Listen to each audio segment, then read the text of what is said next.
Hello everyone and welcome to my channel. Today I'm bringing you my favorite lecture of the week. This week's favorite lecture is a TED Talk by Damian Riel called Copywriting All of the Melodies to Avoid Accidental Infringement.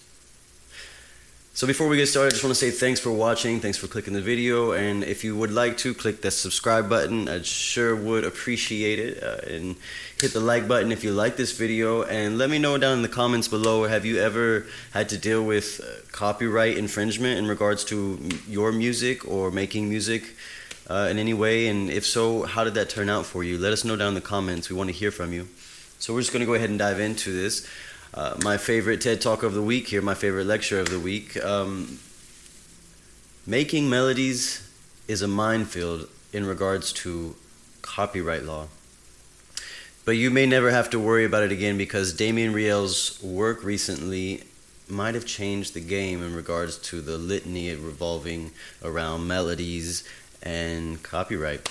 So a quick little info here about George Harrison. He suffered a huge copyright lawsuit in regards to some of his music, and he actually reportedly told Rolling Stone that he stopped writing music after the case because he was so disheartened that every melody he would come up with he felt like he'd heard before. It was something similar. It was something pulled out of somebody else's music. It's called subliminal or subconscious infringement, and that's actually the case in copyright infringement law right now. But the work of Damian Riel, and as he goes on to speak about in this TED Talk, might change that and might change the burden of proof on how these things work in regards to the melody. At least you can still get sued for lyrics and chords and all kinds of aspects of a song. So in this TED Talk, Damian Riel shares his journey into the world of copyright law and melodies, and he says we're running out of melodies and copyright infringement is essentially becoming inevitable. Yeah, it kind of is. It kind of is. He and a colleague, what they did, his colleague Noah, they programmed a computer to mathematically model every combination of notes that could comprise a 12-note melody and then put them into public domain, which means that you cannot infringe upon the copyright. So they did one octave, 8 notes, and they comprise 12 notes that comprise a melody according to musicology, the study of music.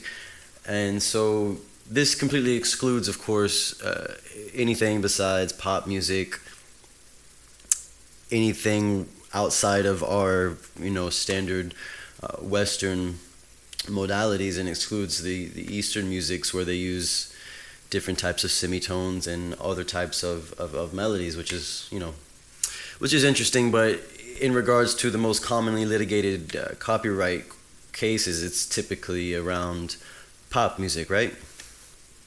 As he mentions in his TED Talk, it's the only music that makes money. Sure. So basically they took all of this database of mathematically modeled melodies in 8 keys comprised of 12 melodies, and they compared them with the most commonly litigated copyright cases such as Tom Petty and Sam Smith, I Won't Back Down versus Stay With Me, or however it's called. And reportedly Sam Smith says that he reportedly says to Tom Petty in regards to this case is, I've never heard your song I Won't Back Down. It came out before I was born, or something like that. This is what he says in the TED Talk. Which, if you're a songwriter being sued for copyright infringement, how do you prove that you haven't heard a song before?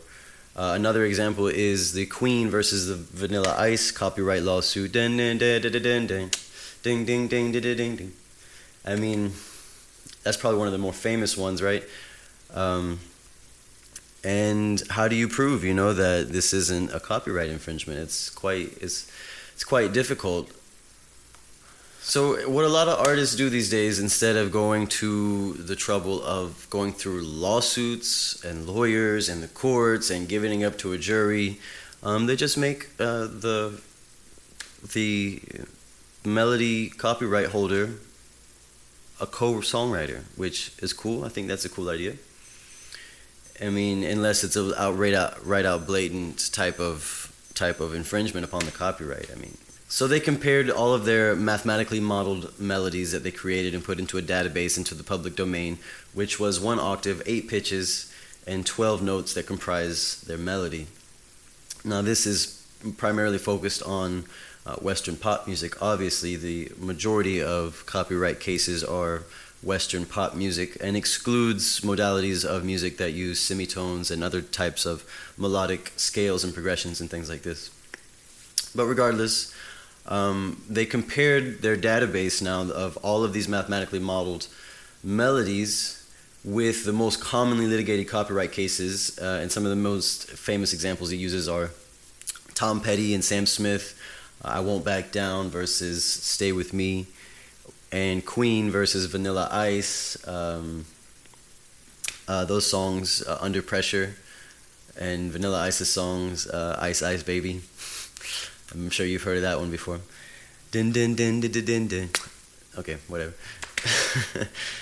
Sam Smith reportedly told Tom Petty that, I've never heard your song. Your song was made before I was born. I've never heard it. But in a court case, how do you prove that thing? How do you prove that? And one of the cases he mentions about Katy Perry is that all of the songwriters on one of her songs that were supposedly infringed upon a song by the Hollies, or not Hollies, but another old band from the mid 20th century. So what they do is they make them co-songwriters. They make them co-songwriters instead of going through the trouble of going to a lawsuit and all this stuff. They just make them co-writers, so that they get some royalties, and it's just easier than going through a lawsuit. And it, there's a level of respect. It's like among musicians, we just kind of handle it ourselves. Basically, we're like, well, we'll get you in on the royalties if you think that we're infringing upon you. But I mean, it is quite complex and nuanced. And really, if you're a songwriter being accused of copyright infringement, you don't really have a defense against what's going on in the court system in regards to copyright law, and it's that subliminal or subconscious infringement. You can't really prove that you've never heard a popular song before. I mean, if in court they say, well, we've got millions of views on and millions of streams and this and that, and you must have heard it. The jury could possibly and will likely agree with that, and that's what they did in that case against Katy Perry, which you can learn about if you watch all the TED Talk. Excuse me if I'm mumbling and jumbling my words. I'm still getting used to this talking on camera thing. And anyway, I wanted to share this TED Talk with you guys. And if you're a songwriter, you should care. You should care because your music could blow up one day. And writing melodies, it can be quite difficult because it does feel like every single melody out there has already been taken. It's already been used. Every time I'm writing a melody, it's like, wait a minute, I've heard this before. Oh wait, now it's just like this or it's just like that. Because melodies can go over different chords and things like this, and it's quite difficult. All the good melodies are taken, right? But thanks to the work by our friend Damian here and his colleague Noah that have created this public domain database of all the possible mathematically modeled melodies using 1 octave and 12 notes as a structure of a melody into the public domain, you might not have to worry about that ever again. So if that's something that interests you, go check out this TED Talk, linked in the description below.